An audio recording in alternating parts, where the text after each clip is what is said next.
বিরতির পর স্বাগত। এই মুহূর্তে চোখ রাখছি আবহাওয়ার দিকে। ধীরে ধীরে তাপমাত্রা বাড়তে শুরু করেছে, বিশেষ করে শহর অঞ্চলে হালকা গরম অনুভূত, যদিও পাহাড়ি অঞ্চলে সামান্য শীত অনুভূত হচ্ছে। কুয়াশাচ্ছন্ন আকাশ পরিলক্ষিত হচ্ছে, আর রোদে একেবারে ঝলমল আকাশ। আজ সকাল থেকেই দেখা গেছে পারদ বাড়তে চলেছে রাজ্যে। মঙ্গলবারের পর আবহাওয়ার পরিবর্তনের ইঙ্গিত দিচ্ছে হাওয়া অফিস। শীতের বিদায় না হলেও জাঁকিয়ে শীতের যে সম্ভাবনা ছিল তা এখন ধীরে ধীরে কমতে শুরু করেছে। সেই বিষয় নিয়ে আমি বিস্তারিত জানবো। টেলিফোন লাইনে রয়েছে নিউজ ভ্যানগার্ড প্রতিনিধি সুপ্রীতি মুখার্জি। সুপ্রীতি, আজ সকাল থেকেই রোদের ঝলমল দেখা যাচ্ছে আকাশে, তবে মঙ্গলবারের পর থেকে আবহাওয়ার কিছুটা বদল দেখা যাচ্ছে। সেই বিষয়ে তোমার কাছে কি আপডেট রয়েছে? দেখো অঙ্কিতা, এই মুহূর্তে যে খবর আবহাওয়া দপ্তর দিচ্ছে যে আবারও আবহাওয়ার একটা পরিবর্তন হবে, বিরাট পরিবর্তন মঙ্গলবারের পর থেকে, যেমনটা হাওয়া অফিস জানাচ্ছে। এবং তারই সঙ্গে রাজ্যের ক্ষেত্রে একেবারেই দেখো ভুল বদলে গেছে হাওয়ার। গত 3 দিন ধরে আমরা যথেষ্ট গরম অনুভূত করছি এবং তার সঙ্গে রোদ উঠছে এবং সেই রোদেরও যথেষ্ট তাপ রয়েছে, যার ফলে আবহাওয়ার এই পরিবর্তনের কারণ হিসেবে মনে করা হচ্ছে যে ঘূর্ণাবর্ত। বারবার এই ঘূর্ণাবর্তের কারণে শীতের শুরুতে যেরকম প্রভাব পড়েছিল, বাধার সৃষ্টি হয়েছিল, ঠিক একই রকম ভাবে শীতের শেষেও সেই একটা প্রভাব বা বাধার সৃষ্টি হতে চলেছে। তবে এই যে মঙ্গলবারের পর আবহাওয়ার পরিবর্তন জানানো হচ্ছে আইএমডি থেকে, তারা জানাচ্ছেন যে বুধ এবং বৃহস্পতিবার বৃষ্টি হবে।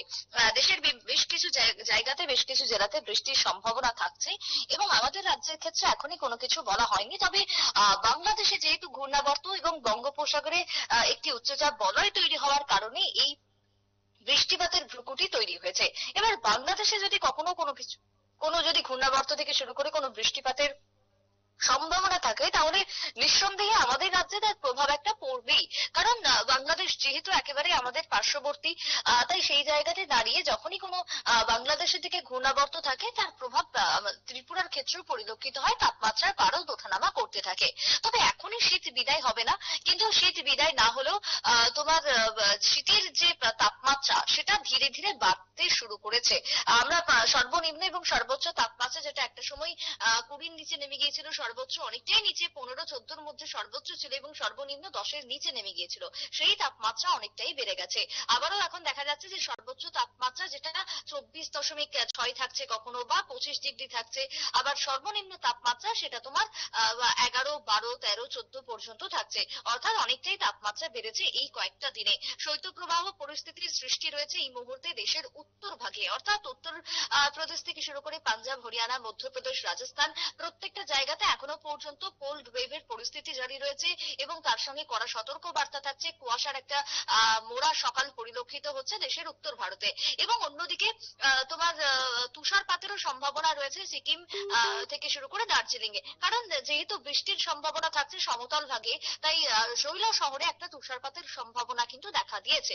কিন্তু তারই সঙ্গে তাপমাত্রা ধীরে ধীরে বাড়বে। বুধ বৃহস্পতিবার জেলায় যেহেতু বৃষ্টির সম্ভাবনা দেখা দিচ্ছে, রাজ্যের বিভিন্ন প্রান্তে বৃষ্টি, বিভিন্ন রাজ্যে বৃষ্টির সম্ভাবনা দেখা দিয়েছে, তাই আপাতত তাপমাত্রা কিছুটা বাড়বে এবং তারপরে তাপমাত্রার আবারও একবার পতন পরিলক্ষিত হতে পারে বলেই সম্ভাবনার কথা হাওয়া অফিস দিচ্ছে। কিন্তু এই মুহূর্তে ঝপ করে শীত চলে যাবে না, শীত বিদায় পর্ব অনেকটাই ধীরে ধীরে হবে, প্রক্রিয়াটা ধীর গতিতে হবে বলেই মনে করছেন দেশের আবহাওয়া বিশেষজ্ঞরা। অঙ্কিতা, একদমই।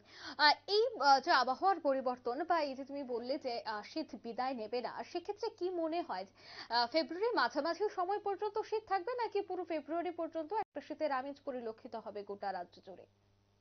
দেখো, সেই জায়গাতে দাঁড়িয়ে আমরা জানুয়ারির একেবারে শেষ লগ্নে দাঁড়িয়ে, জানুয়ারি একেবারে মাস শেষ হয়ে গেছে। তাই যেহেতু জানুয়ারিতে আর সেভাবে বৃষ্টি হলে সেভাবে শীত আমরা পাবো না ধরেই নিতে পারি, তাই বৃষ্টি কাটতে কাটতে আবহাওয়া পরিষ্কার হতে হতে সেই ফেব্রুয়ারি ঢুকে যাবে। তাই সেই জায়গাতে বলতে হয় যে ফেব্রুয়ারির, দেখো সরস্বতী পুজো মানে আমরা প্রত্যেক সময় জানি যে হালকা শীত থাকবেই।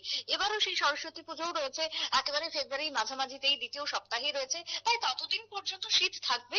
হয়তো কড়া শীত বা শীতের যে জোরালো একটা আমেজ পরিলক্ষিত হয়েছিল সেই শীতটা না থাকলেও মোটামুটি আমরা একেবারে মনোরম পরিবেশের মধ্যেই থাকবো।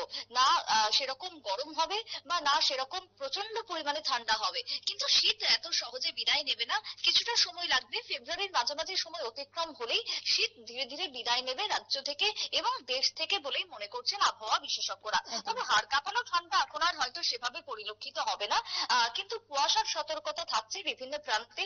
রাজ্যের ক্ষেত্রে যেটা হাই হাই অ্যালার্ট জারি করা হয়েছিল সেটা কিছুটা কম, কিন্তু কুয়াশার কিন্তু সতর্কতা একটা থেকেই যাচ্ছে।